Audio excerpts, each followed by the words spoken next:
Bonjour, je m'appelle Frémondier Evan et je vais vous présenter un projet réalisé dans le cadre de mon échange Erasmus. Il s'agit d'une extension de l'école pensée comme un nouveau pôle d'activité multifonctionnel pour les étudiants visant à améliorer le bien-être et les usages quotidiens. Le projet s'implante au sein même de l'école de l'Est-AVA, aujourd'hui située en marge de l'université. L'extension vient se poser sur l'alvéarium existant sans modifier sa structure porteuse, avec l'objectif de recréer un lien entre l'école et l'université.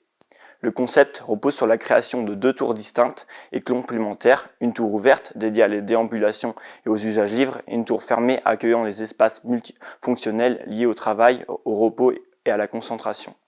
Les deux tours partagent une même logique structurelle composée d'une structure réticulée en bois associée à un noyau central implanté dans les patios existants. Des planchers en CLT viennent structurer les niveaux et créer une dynamique spatiale.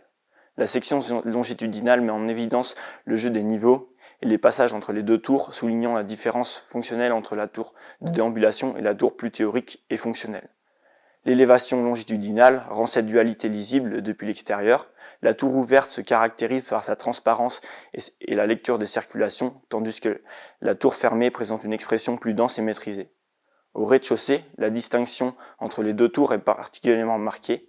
La tour fermée est plus ancrée au sol et adopte une caractéristique plus hermétique, accueillant des usages fonctionnels tels que la restauration et la détente. La tour ouverte est plus transversante et accessible, favorisant les espaces libres. L'implantation des deux volumes génère également des espaces extérieurs, terrasses, zones végétalisées, un espace central en gradin conçu comme un lieu de rencontre. Les étages supérieurs accueillent principalement les espaces de travail individuels et collectifs, ainsi que les zones de repos et de concentration. Leurs organisations visent à proposer une diversité d'ambiances adaptée à des usages plus calmes, tout en les maintenant en relation visuelle et spatiale entre les niveaux et entre les deux tours. La perspective extérieure de la tour fermée met en valeur son rapport aux espaces extérieurs, aux terrasses, ainsi que l'appropriation des lieux par les étudiants, soulignant leur rôle fonctionnel et collectif.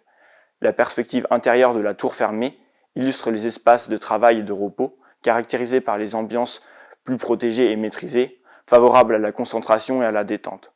La perspective extérieure de la tour ouverte permet de comprendre le jeu de niveau, de verticalité et de continuité de parcours, mettant en avant la déambulation et les relations visuelles entre les espaces.